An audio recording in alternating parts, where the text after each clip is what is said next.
Sir अभी तो 53 हुए। हाँ जी।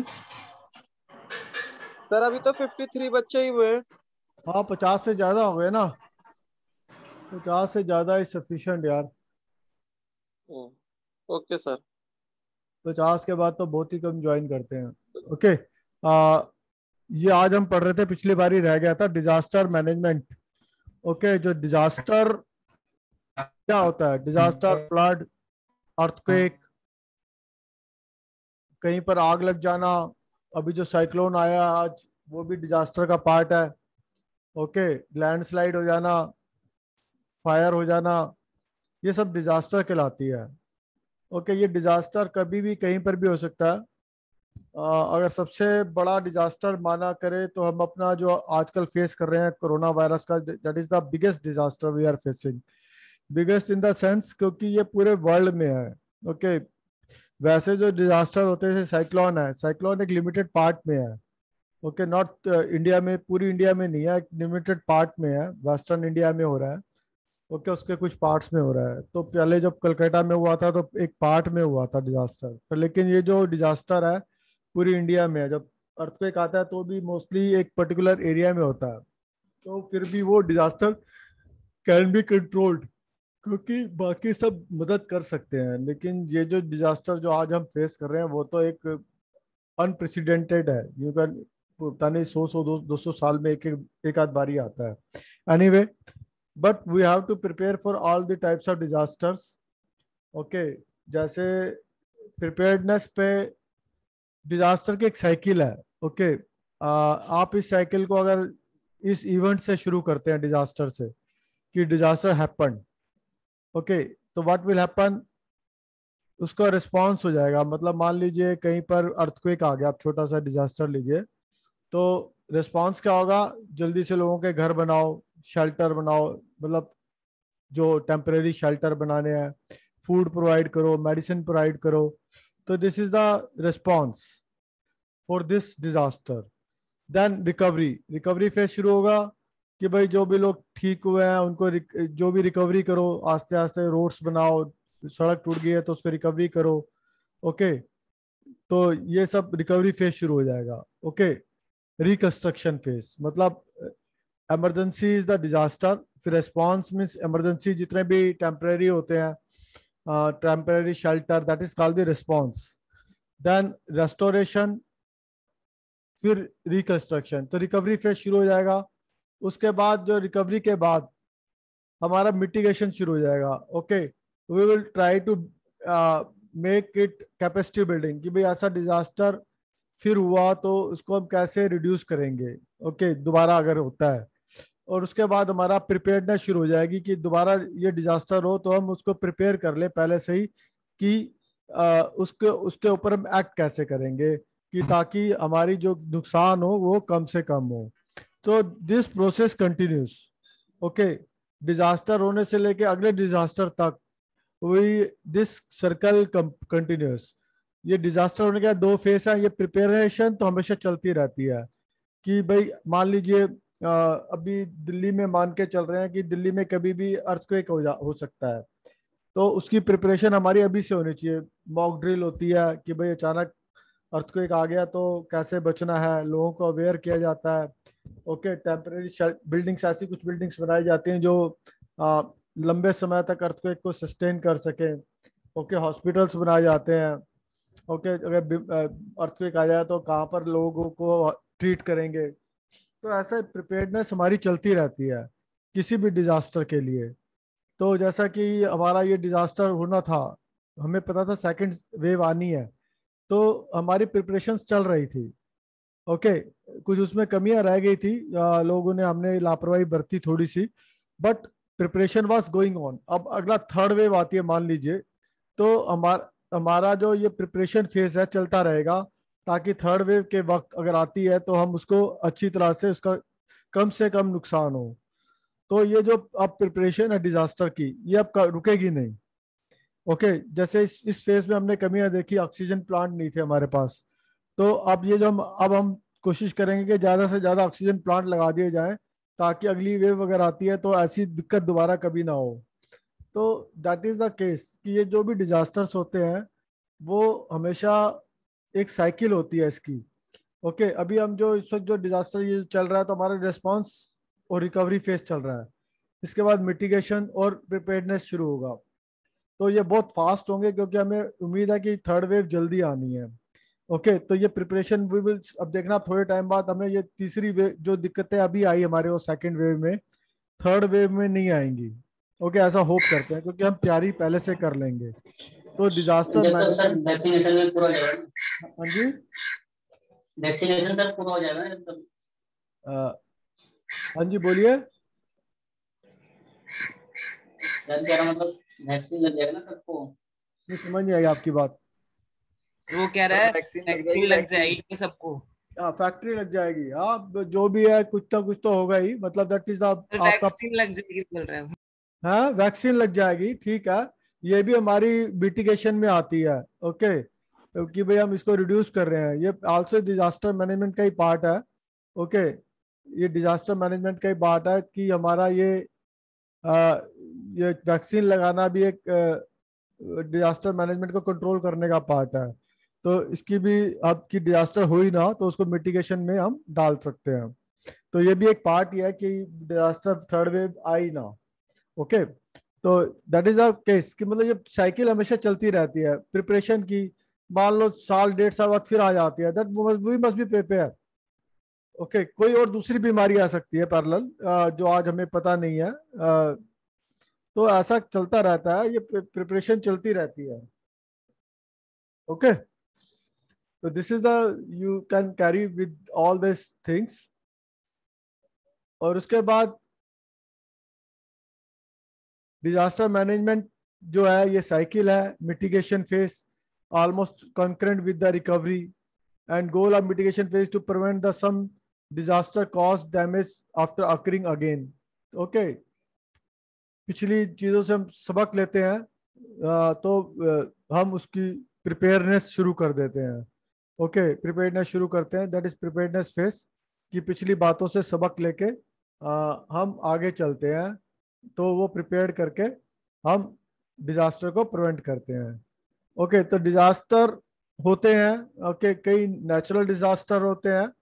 तो नेचुरल डिजास्टर जैसे कि आज साइक्लोन आया हुआ है, दैट इज नेचुरल डिजास्टर। उससे आने से पहले ही हमने जो कई बार एक बार सुना था जो उड़ीसा में एक डिजास्टर आया था। तो उड़ीसा गवर्नमेंट ने सब लोगों को वहां से खाली करा दिया था। ओके, सब लोगों को वहां से हटा दिया। सर आवाज क्लियर नहीं आ रहा है। अब आ रहा है?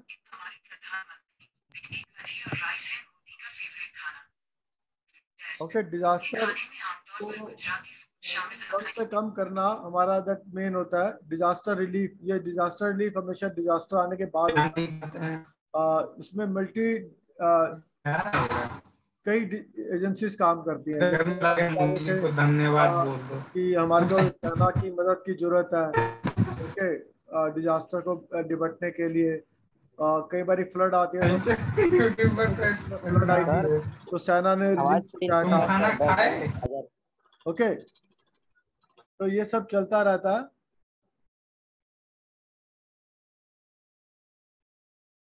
ओके, तो डिजास्टर रिकवरी होती है। ओके, रिहेबिलिटेशन वर्क होता है, रीबिल्डिंग होता है, इंफ्रास्ट्रक्चर डेवलपमेंट होता है। जैसे भुज का कहते हैं अर्थक्वेक आया था तो बहुत जल्दी डिजास्टर रिलीफ हुआ था। ओके, कई बार ऐसा होता है कि कई जगह जैसे उत्तराखंड में बारिश आई थी पिछले दिनों। ओके, तो वो काफ़ी सड़कों को नुकसान हुआ था। तो ये सब डिजास्टर्स हैं और इसको दोबारा से रिकंस्ट्रक्ट करते करके क्योंकि ह्यूमन बीइंग है। ओके, तो हमारे buildings will build very fast in case of disasters. Disasters का इफेक्ट है, इसको कम से कम करना बहुत जरूरी होता है। तो पहले से ही जैसे पहले फ्लड आई तो कोशिश की जाती है कि पहले 205 मीटर में ही दिल्ली में फ्लड आ गई थी जब वाटर लेवल 205 206 हुआ था। उससे में ही फ्लड आ गई थी, लेकिन उसके बाद उसमें बाउंड बना दिए गए बहुत जगह और 205 206 मीटर पे फ्लड नहीं आती दिल्ली में। तो ऐसे आप कई बार मेजर्स ले लेते हैं कि दोबारा से ये हैपनिंग ना हो। ओके।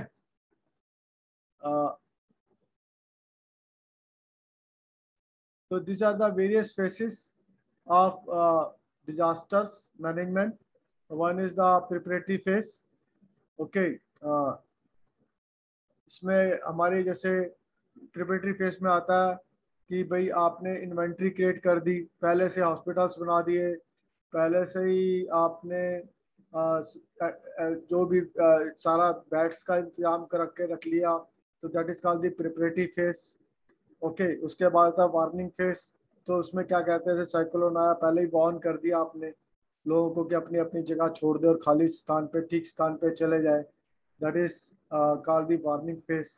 फिर इमरजेंसी फेज, डिजास्टर आ गया, उसके बाद आपने जगहों को लोगों को घर दिया, फूड दिया, वाटर दिया, that is called the emergency phase. उसके बाद रिहेबिलिटेशन फेज, जो भी नुकसान हुआ है उसको आपने पूरा किया, रोड्स दोबारा से बनाई, घर टूट गया तो घर बनाए। ओके। दोबारा से लोगों को अगर रोजगार में कोई दिक्कत आई है तो रोजगार का प्रबंध कराया। ओके। तो फिर उसके बाद होता है रिकंस्ट्रक्शनल फेज। तो आपने रिकंस्ट्रक्ट किया जो भी डैमेज हुआ। ओके। तो डिजास्टर के इम्पैक्ट्स बहुत सारे होते हैं। ओके। जाने चली जाती हैं, हमारी इंफ्रास्ट्रक्चर खत्म हो जाता है जनरली देखा जाए तो। कोरोना वायरस से इंफ्रास्ट्रक्चर तो नहीं खत्म हुआ, लेकिन डिजास्टर के बाद एग्रीकल्चर पैटर्न चेंज हो जाता है, लोगों का बिहेवियर चेंज हो जाता है। ओके। साइकोलॉजी में इफेक्ट पड़ता है। ओके। ये these are also all the effects of disaster. Okay. तो दीज आर द जितने भी डेवलपिंग कंट्रीज हैं, डिजास्टर आते रहते हैं। आप न्यूज़ में तो सुनते ही रहते होंगे, आज अमेरिका में बारिश आ गई, फ्लड आ गई, इतने लोग बह गए, लैंडस्लाइड हो गई, इतने लोग मर गए। ओके। तो ऐसी कई कई जगह जब ड्यू टू विंटर में भी जो स्टॉर्म्स आ जाते हैं, एवेचलॉन भी आते हैं, तो ये सब डिजास्टर आप अखबारों में वगैरह में पढ़ते रहते हैं। तो ये सब जो डिजास्टर्स हैं, फ्लड्स हैं, ओके, वॉल्केनोज हैं, तो ये सब वॉल्केनोज की वजह से गैसेस निकल जाती हैं। तो ये सब डिजास्टर्स दुनिया में कहीं ना कहीं हमेशा आते रहते हैं। तो as a human being we also we have to fight with this disasters, और इनका इम्पैक्ट को कम करने के लिए हम पहले से तैयारियां करके रखते हैं। ओके। डिजास्टर क्या कर नहीं आते, तो जो भी लॉसेस होते हैं उसको कम से कम करना, उसको रिड्यूस करना, उसके इफेक्ट को, इमरजेंसी में कैसे बिहेव करना। Okay. That is called the how to manage the disaster. आजकल तो डिजास्टर मैनेजमेंट एक पूरा सा सिलेबस भी आ गया, कोर्स भी डेवलप हो गया है। तो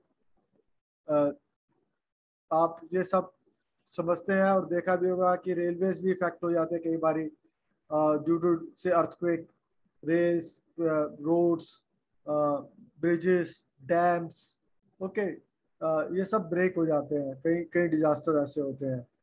ओके। तो ये सब इसको रीबिल्ड करना पड़ता है, दोबारा से करना पड़ता है, कंस्ट्रक्ट कराना पड़ता है दोबारा से। उसी जब अभी उत्तराखंड में जो केदारनाथ में आया था, दोबारा से रीबिल्ड हुआ। Okay. These are the conditions. Okay. हम जो ह्यूमन बींग्स हैं इसके साथ जीते हैं, और इसमें सबसे बड़ा रोल सिविल इंजीनियर का ही होता है। Okay. When the reconstruction takes place, तो बड़ी ऑड कंडीशंस में काम करना पड़ता है हमारे इंजीनियर्स को। ओके। तो ये सब बातें डिजास्टर का जो प्रमुख हम वे civil engineers plays a important role in disaster control and disaster management. Even जो फायर है, ओके, फायर भी डिजास्टर है। उसके पहले ही आप बिल्डिंग्स में देखेंगे पाइप लगे होते हैं। ओके। अगर आप किसी शॉपिंग मॉल में जाके तो देखें तो एक फायर से बचने के लिए, ओके, तो आप देखेंगे बहुत सारी तैयारियां की होती है। उसमें एक फायर का वाटर टैंक अलग से बना होता है, फायर के पंप्स अलग से लगे रहते हैं, स्मोक डिटेक्टर लगे होते हैं, एक्सटिंग्विशर्स लगे होते हैं, स्प्रिंकलर्स लगे होते हैं। ओके। इवन अगर आप देखें शॉपिंग मॉल से 5 से 10% का खर्चा केवल फायर को कंट्रोल करने में लगा होता है। फायर लगती है नहीं लगती वो अलग बात है, लेकिन उसको कंट्रोल करने के लिए हम पहले से तैयारी रहते हैं। मल्टी स्टोरीड बिल्डिंग्स हैं, उसमें भी फायर कंट्रोल का पहले से ही हमारे पास प्रावधान होता है। उसमें पानी का इंतजाम पहले से होता है। इवन हम जब किसी टाउन को डिजाइन करते हैं तो भी हम एक फायर टैंक रखते हैं। तो these are the preparedness we do. अब आने वाले वक्त में ये हॉस्पिटल्स बेड हमारे पहले से ही तैयार होंगे। देखना आप छोटे छोटे इलाकों में 10 बेड के हॉस्पिटल्स, गांव में hospitals. Okay, you will see आने वाले टाइम में आप देखोगे गांव में भी छोटे छोटे हॉस्पिटल्स बनेंगे, ताकि जैसे आज की कैजुअलिटी देख रहे हैं कि गांव में भी काफी डेथ्स हो रही हैं, तो हमने गांव की तरफ गांव की मेडिकल एड की तरफ ध्यान नहीं दिया, उसका सबसे बड़ा कारण है।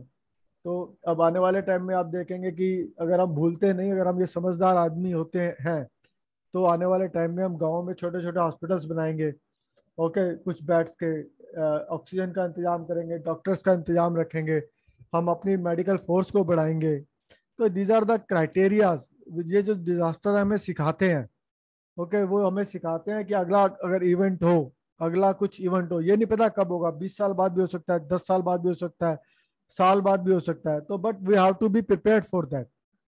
ओके, ये नहीं कि आग नहीं लग रही तो सारे सामान उखाड़ लो। ओके, अर्थक्वेक नहीं आ रहा तो उसके सारी चीजें, उसकी तैयारी मत करो। ओके, तो अभी एक सुप्रीम कोर्ट ने एक नया लॉ पास किया, उसने सारी बिल्डिंगों का ऑडिट कराया है, जो अर्थक्वेक प्रूफ है या नहीं बिल्डिंग, जो बिल्डिंग नहीं है उनको दोबारा से रीबिल्ड करो। ओके, थोड़ा हमारा गरीब देश है, लेकिन फिर भी वी कैन डू। ऐसा नहीं है कि वी कांट डू। थोड़ा सा लेथार्जीनेस सर है और कुछ नहीं है। ओके, हमारे पास लेथार्जीनेस है, हमारे पैसे हम जो यूटिलाइज नहीं करते प्रॉपरली। अदरवाइज ऐसी कोई कमी नहीं नजर आती जो मैंने देखा है कि जो आप कह सकें कि हमारे देश में किसी चीज की कमी है, पैसे की कमी है। ओनली एक ही चीज की कमी है, we don't want to work. Okay, जो वी आर सर लेथार्जी लोग भी पीपल। तो ज्यादा है हमारे देश में। वो पैसे की एक कमी उसको नहीं है, तो आप उसको फोर्स मान सकते हो ना, ज्यादा है तो अच्छी बात है। ज्यादा है तो हमारी फैक्ट्रियां चलेंगी, हमें दूसरी मार्केट पे डिपेंड ही नहीं है। वी डोंट वांट नहीं टू। सर, कंपटीशन भी बढ़ जाता है ना उस वजह से। नहीं, ओवर हमारे गवर्नमेंट पॉपुलेशन की भी कम नहीं मैनेजमेंट होनी अच्छी चाहिए। नहीं है, इसकी वजह बहुत से ऐसा कारों हो रहा की है सर। जरूरत है हमारे देश में, अभी भी बहुत घर की जरूरत है। ओके, तो हमारे करप्शन पास बहुत है। अभी अभी हमारे पास बहुत जरूरतें हैं, सर अभी तक कुछ भी वैसे नहीं हुआ। ओवर पॉपुलेशन है इंडिया।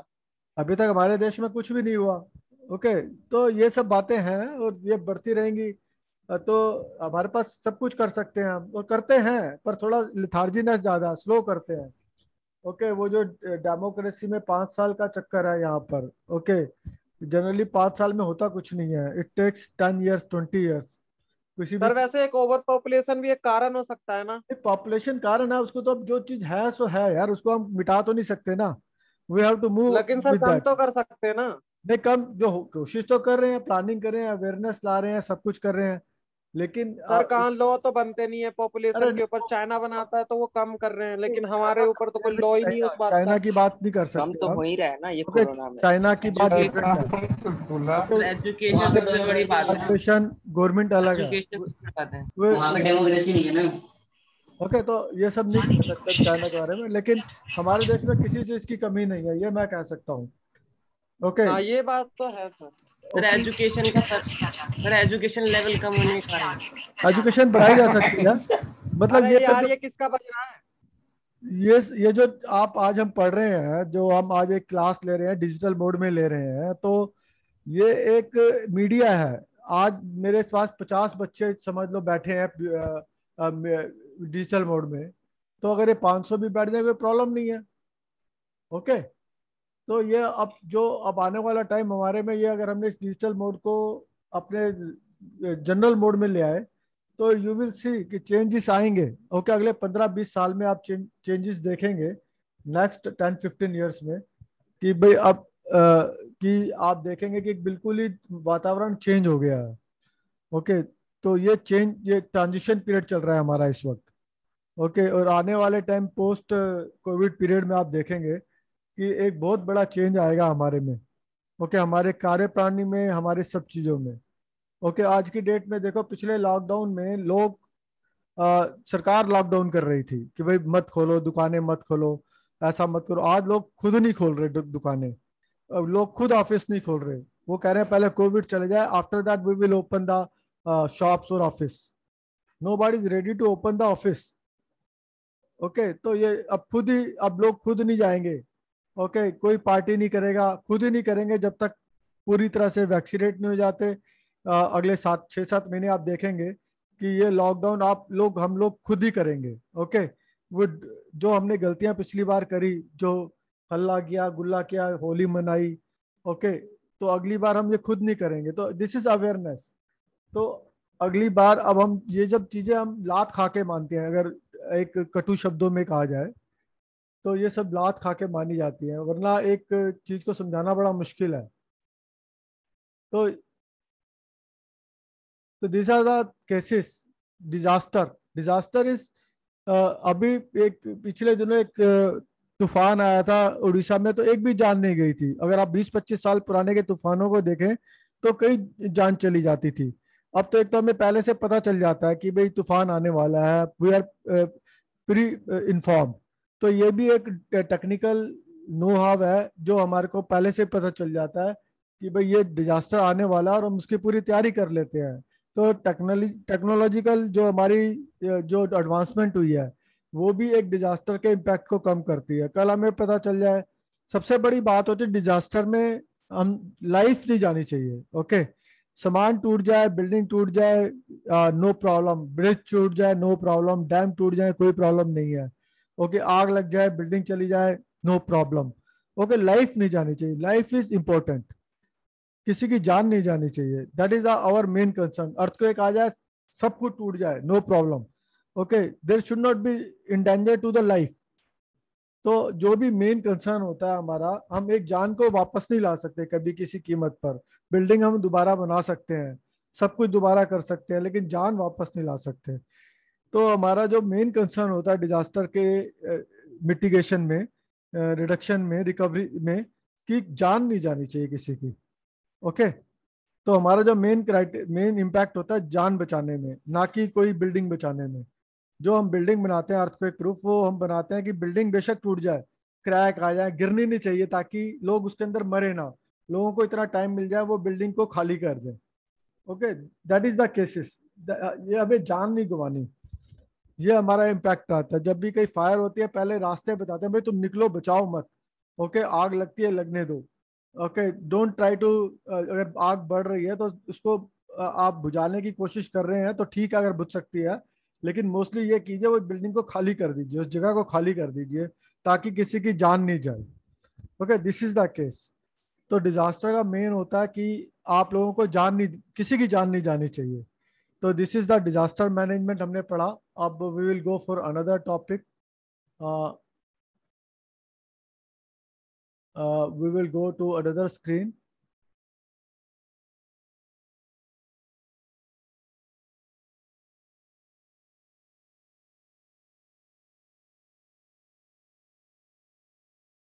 ओके, देखते हैं। आपने नेक्स्ट टॉपिक में चलते हैं। दूसरी स्क्रीन खुली नहीं हुई, मैं खोल लेता हूँ उसको।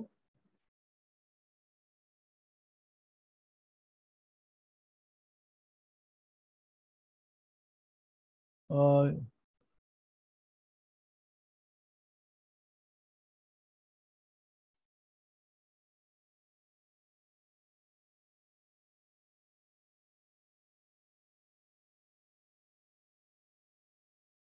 ये मेरे को जूम से बाहर जाना पड़ेगा शायद, इसको दूसरी स्क्रीन खोलने के लिए। कोई नहीं सर, अगली बार समझा देंगे। हाँ, next class sir, next class में। दूसरी स्क्रीन दूसरे चैप्टर को खोलने के लिए शायद मैंने पहले खोल के नहीं रखा। शायद मुझे बाहर जाना पड़ेगा। चलो, that is also very good chapter. अभी टाइम है हमारे पास। ओके, सर कोई 10 नहीं, मिनट टाइम है सर। ये इसी में थोड़ा एक्सप्लेन कर दीजिए। कैसे खुलता है? सर न्यू पीडीएफ खोलनी है। कैसे स्क्रीन खुलती है, आइडिया? सब वो माइनस वाले पे क्लिक हाँ, हो करो गया, हो ना। गया।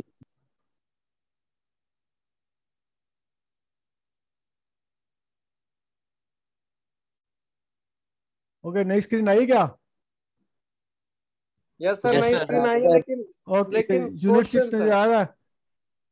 Yes sir yes. Yes sir. Yes sir, social okay, issues and the this is the another, जो जितने भी डिजास्टर्स, मोस्टली जितना भी हम इन्वायरमेंट डिग्रेडेशन देख रहे हैं, उसका जो मेन कारण है वो है डेवलपमेंट।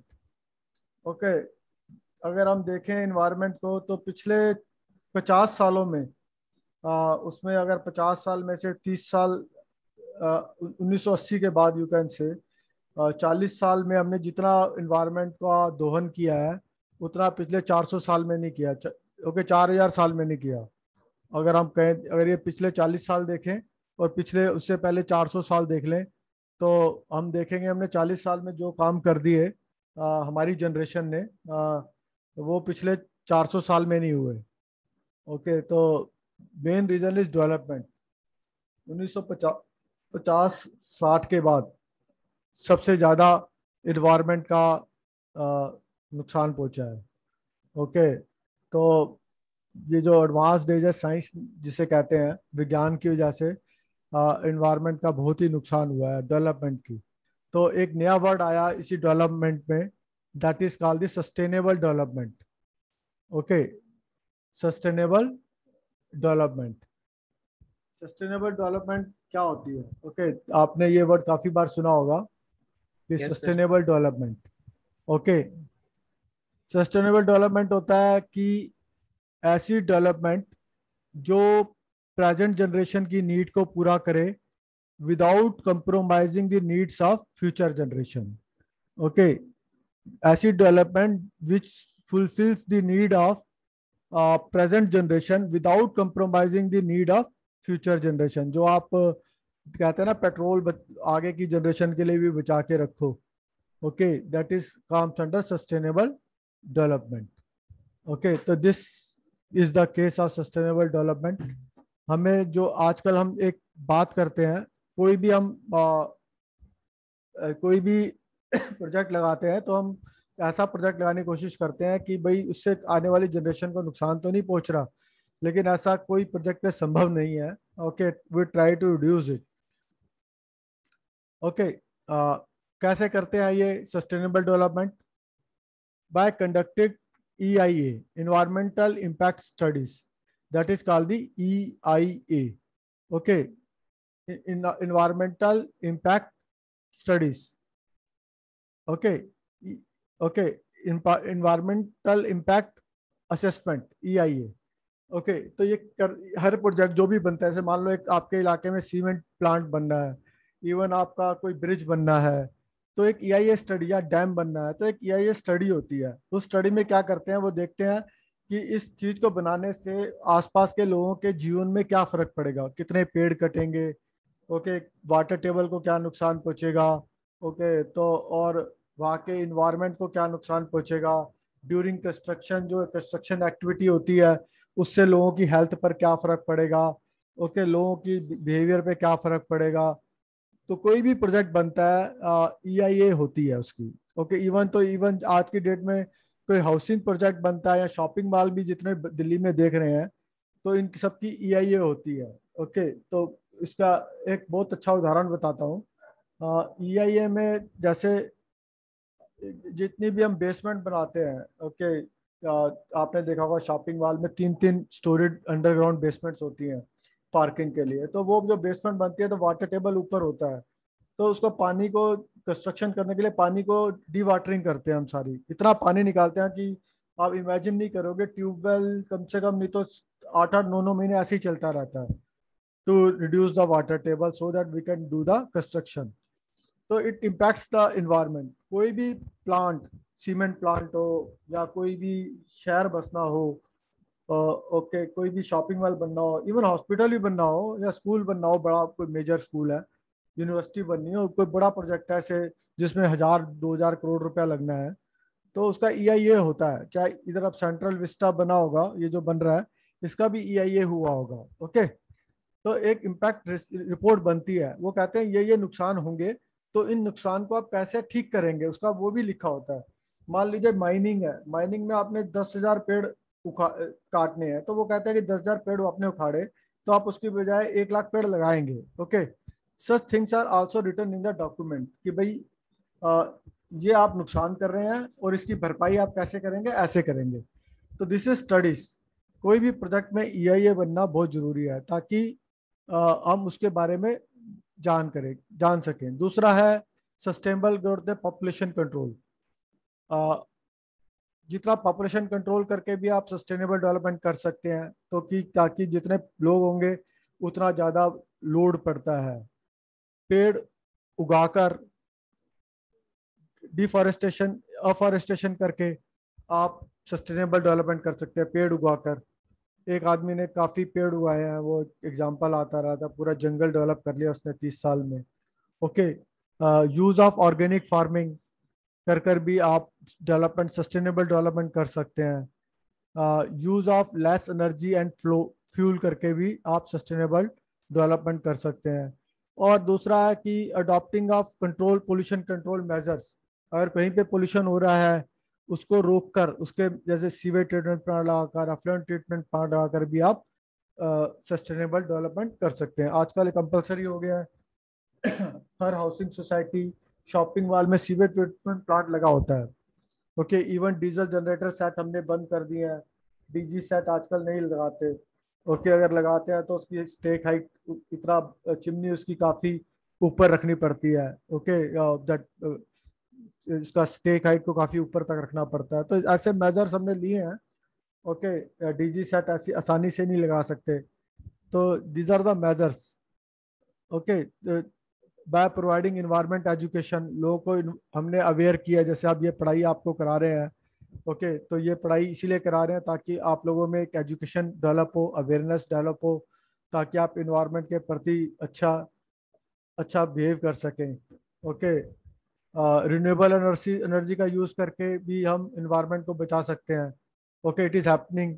ग्रीन बिल्डिंग बना रहे हैं हम, सोलर प्लांट लगा रहे हैं। आने वाले टाइम में आप देखेंगे हर घर के ऊपर एक सोलर लगा होगा। ओके, इवन साउथ में तो ये है। ओके, तो ये आप थोड़े टाइम बाद दिल्ली में भी ऐसा नज़ारा देखने को मिलेगा। अभी सरकार उसके ऊपर कुछ ज़्यादा ध्यान नहीं दे रही, लेकिन आने वाले टाइम में you will see that. Okay, recycling और रीयूजिंग द मटेरियल, इसका जो लोग में पैदा करके आप सस्टेनेबल डेवलपमेंट कर सकते हैं। ओके, तो these are the various ways to do the sustainable development.